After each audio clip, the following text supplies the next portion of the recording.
بسم الله الرحمن الرحيم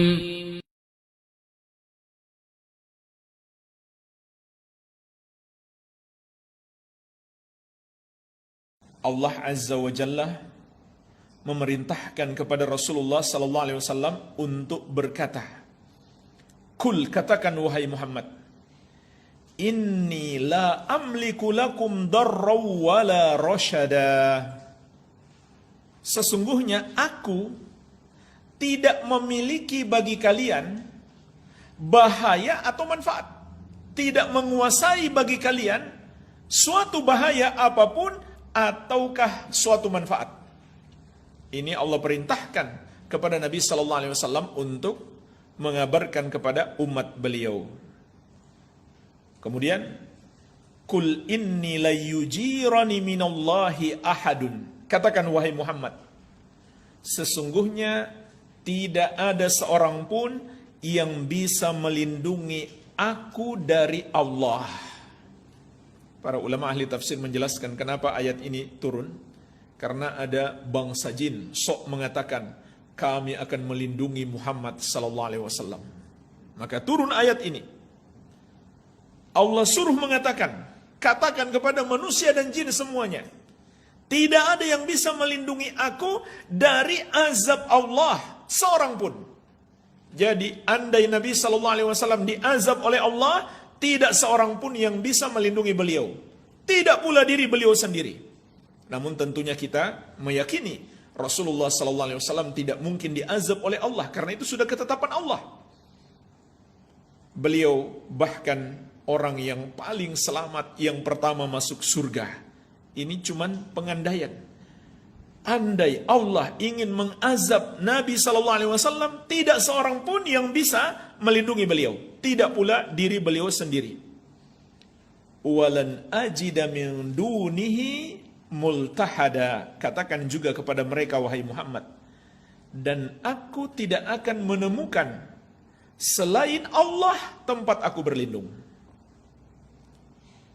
Surat Al-Jin ayat 21-22. Begitu pula surat Al-A'raf ayat 188. Qul la amliku li nafsi naf'an wala darran illa ma syaa Allah. Katakan wahai Muhammad, aku tidak memiliki kuasa untuk diriku sendiri. Tidak kemanfaatan, tidak pula kemudaratan. Apalagi untuk orang lain. Untuk diri beliau sendiri saja beliau tidak bisa memberi manfaat, apalagi untuk orang lain. Menunjukkan Rasulullah SAW adalah manusia biasa yang tidak pantas dipersekutukan dengan Allah. Betul, beliau mulia. Kita muliakan beliau. Bahkan kita kafir kalau tidak memuliakan beliau SAW. Tapi jangan kita melampaui batas dalam memuliakan beliau.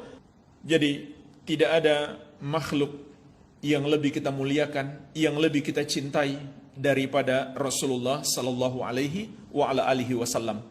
Tetapi kita tidak boleh berlebih-lebihan di dalam memperlakukan beliau.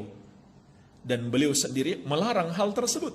Melarang kita berlebih-lebihan di dalam memperlakukan beliau sallallahu alaihi wa ala alihi wasallam. Dan jemaah sekalian, sangat disayangkan ada sebagian umat Islam yang kemudian memperlakukan beliau secara melampaui batas. Makanya disinilah pentingnya kita belajar tauhid. Karena tidak sedikit umat Islam bahkan yang mengajarkan kepada mereka adalah orang yang mereka anggap ustadznya, ulamanya, kiainya. Perbuatan melampaui batas kepada Rasulullah sallallahu alaihi wa ala alihi wasallam. Saya ingin mengingatkan di sini tiga contoh. Perbuatan melampaui batas terhadap Rasulullah sallallahu alaihi wasallam. Yang pertama, salawat nariyah.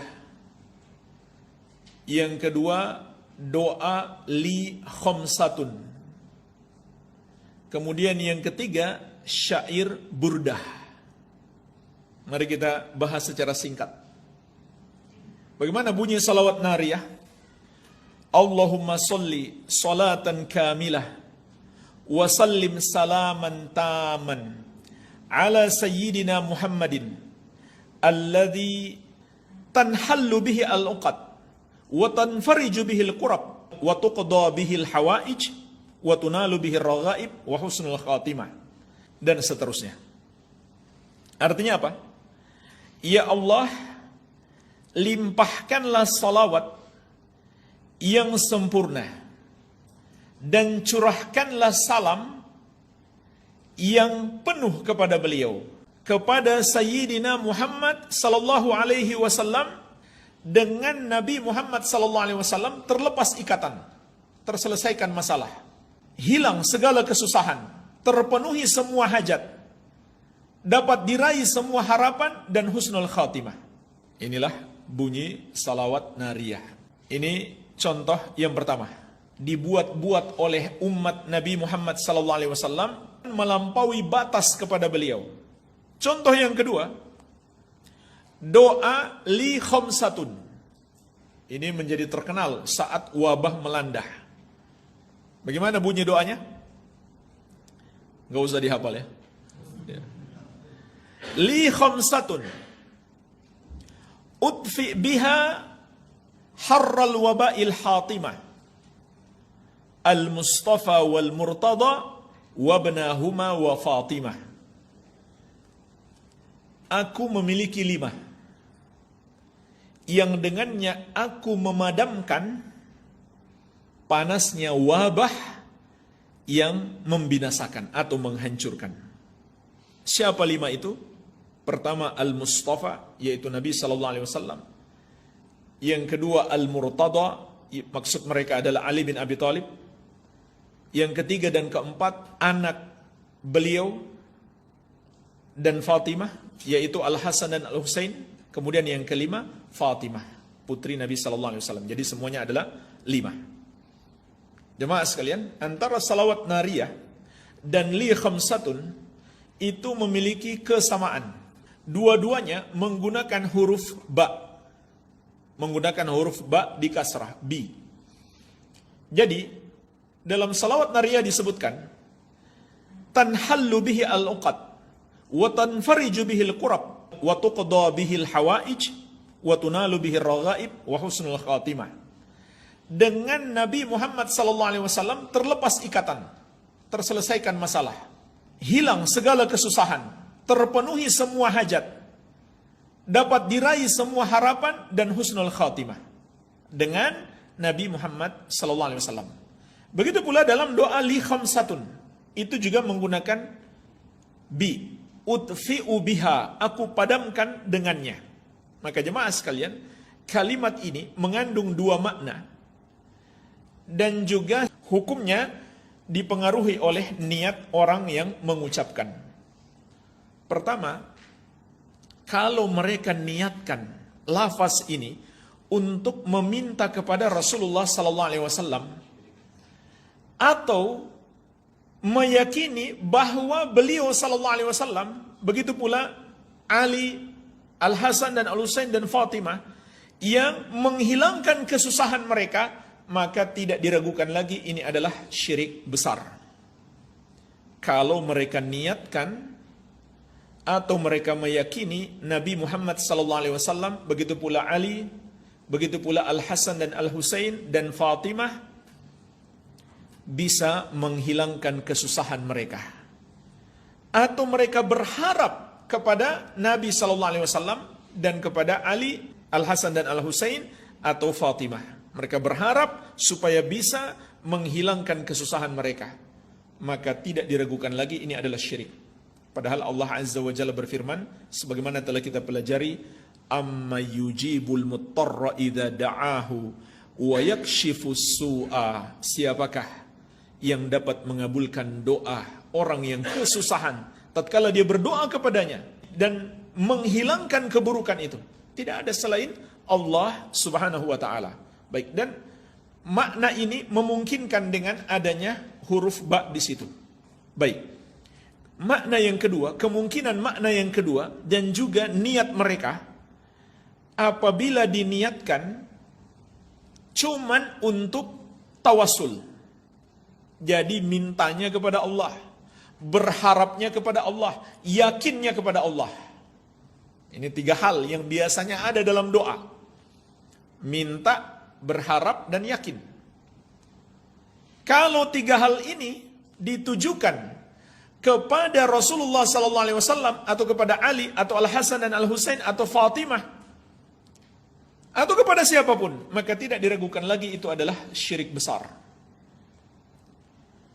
Tetapi kalau mereka tujukan 3 hal ini kepada Allah, mintanya kepada Allah, berharapnya kepada Allah, yakinnya kepada Allah, Allah yang bisa menghilangkan segala kesusahan. Cuma nama Rasulullah SAW atau Ali atau Al-Hasan dan Al-Husain atau Fatimah digunakan untuk tawassul. Digunakan untuk tawassul. Maka jemaah sekalian, ini termasuk bid'ah, mengada-ada di dalam agama. Cara berdoa seperti ini tidak dicontohkan oleh Rasulullah sallallahu alaihi wasallam. Dan juga dalam doa li khamsatun ada bau-bau Syiah, ada aroma Syiah. Jadi yang dipilih untuk bertawasul hanya Ali, Fatimah, Al-Hasan dan Al-Husain. Kalau kita mau bertawasul dengan orang yang mulia, maka ada yang lebih mulia daripada beliau selain Nabi Muhammad SAW. Abu Bakar lebih mulia, Umar lebih mulia, Utsman lebih mulia. Tapi orang-orang Syiah mana mau bertawasul dengan Abu Bakar dan Umar. Malah mereka benci kepada Abu Bakar dan Umar. Bukan hanya benci, mereka mengkafirkan Abu Bakar dan Umar. Baik, jadi ini contoh gulu terhadap Rasulullah SAW. Contoh yang ketiga, dalam syair Burdah yang ditulis oleh Al-Busiri. Dan syair ini biasanya tercetak dalam buku Maulid Diba yang warna hijau itu. Biasa dibaca sebagian ibu-ibu dalam perayaan Maulid. Entah mereka paham atau tidak saat membacanya. Jangan-jangan mereka pikir mereka sedang baca Quran atau sedang baca doa yang diajarkan Nabi SAW. Padahal yang dibaca syair. Tapi syair melampaui batas. Jemaah sekalian, mereka juga menolak kalau kita katakan syirik. Mereka beralasan, itu kan bahasa syair. Biasalah bahasa syair, kadang berlebihan. Tapi nggak dimaksudkan secara hakiki. Maka kita katakan, walaupun bahasa syair, tidak boleh berlebihan. Tidak boleh. Dalam syariat tidak dibolehkan ungkapan kata-kata berlebihan, walaupun hanya dengan maksud bersyair. Makanya syair-syair itu menjadi tercela kalau menyelisihi syariat. Ya.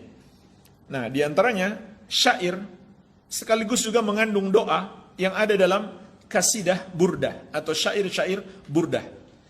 Ya akramar rusul, dalam riwayat yang lain, ya akramal khalqi, maliman aludhu bihi siwak inda hululil hadithil amim.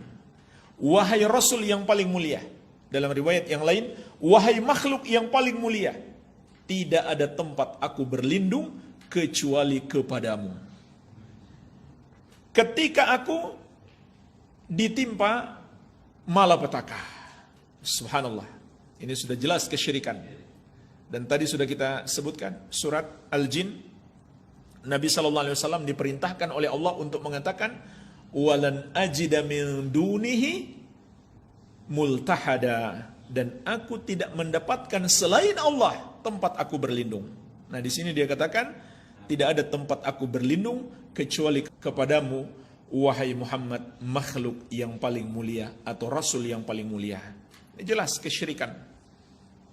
Ada lagi yang lain, dia mengatakan, fa inna min judika dunya wa darrataha wa min ulumika ilmal lauhi wal qalam. Dan termasuk pemberianmu, anugerahmu adalah dunia dan akhiratnya. Dan termasuk ilmu yang engkau miliki adalah ilmu lauhul mahfuz dan catatan takdir.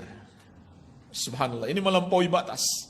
Pertama dia katakan, termasuk anugerahmu dunia dan akhirat. Jadi Allah nggak ada sedikit pun. Sama dengan kalimat pertama tadi. hanya kepadamu tempat aku berlindung. Jadi Allah udah gak dipakai lagi. Kalau dia mengatakan, aku berlindung kepada Allah dan kepadamu, itu syirik. Dia samakan Allah dengan Rasulullah SAW. Ini lebih parah lagi, Allah sudah gak dipakai. Hanya kepadamu aku berlindung. Kemudian, dunia dan akhirat adalah termasuk anugerah engkau. Padahal di surat Al-Lail ayat ke-13 Allah mengatakan, wa inna lana lal akhirata wal ula. Sesungguhnya kepunyaan kamilah akhirat dan dunia. Kemudian ilmu tentang catatan takdir. Ini perkara gaib jemaah sekalian. Di surat An-Naml ayat ke-65 Allah telah menegaskan, "Qul la ya'lamu man fis samawati wal ardil ghaiba illallah." Katakanlah, tidak ada yang mengetahui perkara gaib satupun makhluk di langit maupun di bumi kecuali Allah Subhanahu wa taala. Tapi dia katakan Rasulullah sallallahu alaihi wasallam mengetahui segala sesuatu. Subhanallah. Ilmu Lauhul Mahfuz, segala sesuatu yang ada di situ, yang akan terjadi di muka bumi ini dicatat di situ oleh Allah Azza wa Jalla, catatan takdirnya. Dia katakan Rasulullah sallallahu alaihi wasallam memiliki ilmunya. Subhanallah. Ini melampaui batas. Jadi jemaah sekalian, ini contoh. Kalau kita tidak belajar tauhid, maka dengan mudah kita akan terjerumus dalam kesyirikan dengan syair-syair seperti ini. Sekali lagi jemaah sekalian, kita nggak bisa mengatakan itu kan hanya bahasa kiasan, bahasa majaz, bukan bahasa hakiki. Itu hanya syair. Tidak bisa jemaah sekalian, nggak boleh. Rasulullah SAW juga mengingatkan, la tutruni kama atratin nasara bena Maryam, innama ana abdun faqulu abdullahi wa rasuluh. Jangan kalian memuji aku berlebih-lebihan. Jangan kalian memuji aku berlebih-lebihan. Sebagaimana umat Nasrani memuji Isa bin Maryam, atau yang mereka sebut Yesus putra Maria. Aku hanyalah hamba. Katakan saja hamba Allah dan Rasulnya. Itu sudah pujian yang paling tinggi kepada Rasulullah SAW.